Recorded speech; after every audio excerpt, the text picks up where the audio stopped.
السلام عليكم wuxuu soo ekeysay Hitler waa hogaamiye xukun afgembi kula wareegay dalal kamid ah dalalka Carabeed Xusni al-Sa'iim madaxweynihii ugu horeeyay ee Carabeed ee xukunka xukun la wareega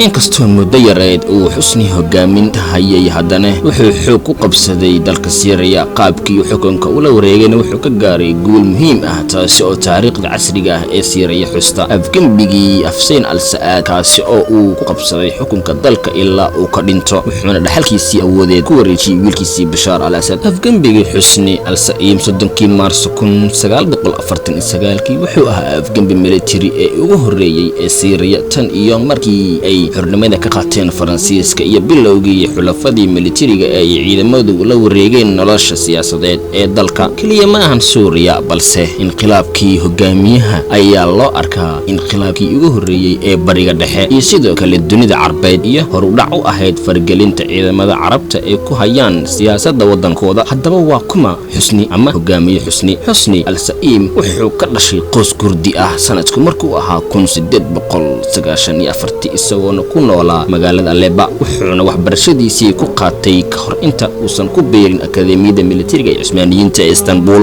aabihiisna wuxuu ahaa mufti ka tirsan ciidamada Cusmaaniyiinta way adag tahay inay muddo yar gudahood aad ka gudubto akademiyada militariga ilaa uu ku caasiyay dawladda Cusmaaniyiinta si uu ugu biiro gacanta Carabeed sanadku markuu ahaa 1916 markii dambena wuxuu ku biiray ciidamada militariga Faransiiska ee loo aas-aasay wadanka muddadii xukunka Faransiiska ee 1922 wuxuuna helay tababar military gudaha Faransiiska oo uu xilal badan ka qabtay militariga Faransiiska intii lagu jiray dagaalkii labaad ee dunida hogaamiyaha wuxuu la dagaalami jiray dawladihii ka dambeeyay Nazi-Fij ee Faransiiska balse waxaa lagu xukumay 10 sano xabsi ah isagoona wata shaqo adag markii lagu daro in laga xayuubiyay darajooyinkii militariga ahaa ee korneylka ma ahan muddo dheer kadib markii hogaamiyaha uu hal sano xabsi ah ku jiray ilaa madaxweynihii Shukri al-Quwaydli عفس مدحوينه كسيي سنة مركو أكون 1944 وحنا الله قاميي إنه دب ولابتو إذن كدرجة سي هرنا وعلى السوء عليه وحنا الله مجعوي مدح على محكمة ملتريجا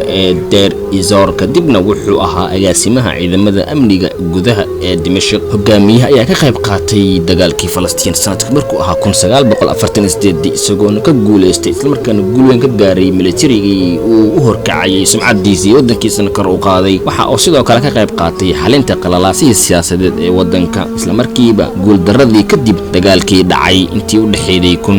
1948 ilaa 1949 al-Quwayti wuxuu soo saaray go'aan ah in uu sare u qaado hogaamiyaha Xusni ka dhigay taliyaha ciidanka wuxuu sidoo kale isu arkaa in uu yahay hogaamiye kamid ah hogaamiyaashii waaweynaa sida Napoleon Bonaparte Mustafa Kemal Atatürk iyo Adolf Hitler wuxuuna markasta isku tilmaami jiray inuu yahay boqorkii Syria taasoo dhalisay madaxweynihii hore ee Syria Khalid al-Sa'iim in uu ku tilmaamo nin aan xisaab lahayn oo aan xariisan waxay suxufiyiinta taariikhyahanada ka yiraahdeen halgalkii hogaamiyaha ee Xusni ee Syria waa khamaar iyo fikrado kooban shucuur aan dhamaad lahayn faa'iido iyo waliba kicinta foodo iyo ka faa'iideysiga geesinimada ilaa heer xisaab la'aan ah iyo qorshayaal military kuwaas oo معالي أسيقا